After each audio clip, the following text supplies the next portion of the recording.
Alright, let's get right into it because I got a lot of topics to cover. Imagine living two lives, one as a slave and one as a free man, and what that implies for your future. Now for some of you watching, putting yourself in the shoes of a slave is a bit too dramatic, and believe me, cinema has already captured that experience 100-fold, I think. But I wanted to address the real and rare experience of someone who was born a slave but died a free and noble man. This experience comes from none other than Booker Taliaferro Washington, Up from Slavery, an autobiography. Now this autobiography starts with a slave born in Franklin County, Virginia. A young boy who shared accounts of his childhood about cleaning and doing other manual labor for his master before the Civil War. Booker T. Washington mentions a myriad of reactions when discovering that yes, you're free. Yeah, you can go now. But what was interesting to me was that some of these former slaves had this rapport, this relationship with the former slave owners that ultimately paralyzed them from embracing the newfound freedom that was well-deserved. Some might call this Stockholm Syndrome, the condition of being trapped and oppressed so long that you begin to rely on it and defend the oppressor. So, what now? Well, Washington knew that in order to get his life right, he had to chase and run after the one thing that would open up many opportunities, endless opportunities moving forward. I know that's right.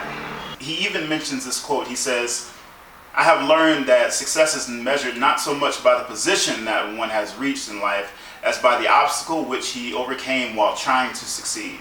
It would be at the Hampton Normal and Agricultural Institute in Virginia where he would experience this success. Fast forward 5 years through being educated, and he was invited back to Hampton to deliver a postgraduate address entitled "The Force That Wins," which was very key to him teaching in West Virginia.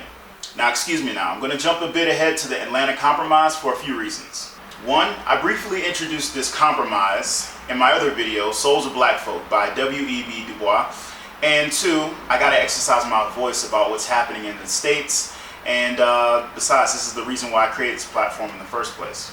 So, the Atlanta Compromise. This is when Booker T. Washington represented not only Tuskegee Institute, but other black leaders by going down to the South and asking white leaders to cast down your bucket where you are.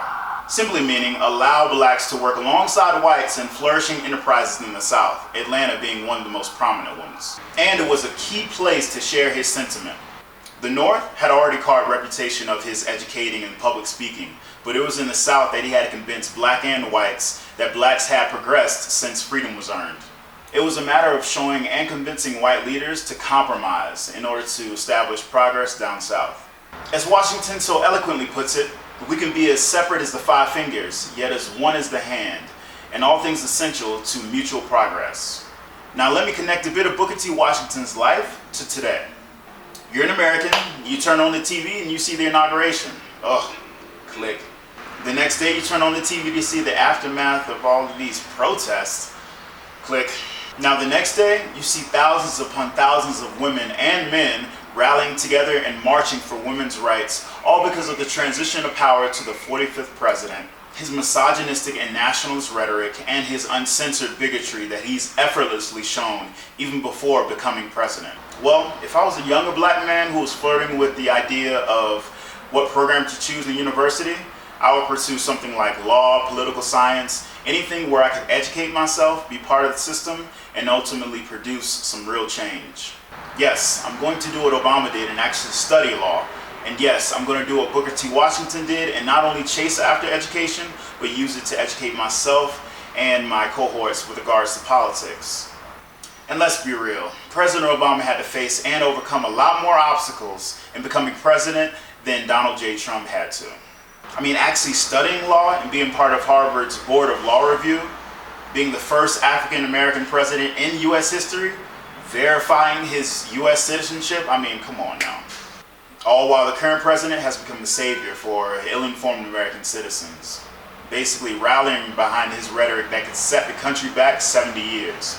And I know y'all saw that picture of the bird's eye view of President Obama's inauguration back in 2009 compared to Donald Trump's turnout in his inauguration a few days ago. I got a better idea. How about we juxtapose the pictures of the women's marches that happened a few days ago in the US, nationwide by the way, compared with the marches that happened in the 1960s. See much difference there?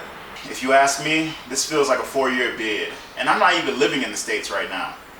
My hope and prayer is that African Americans, such as myself, continue to voice our opinions with regard to what's happening in our world, and that younger black men and women would continue to pursue political science and hold office to bring about a better change.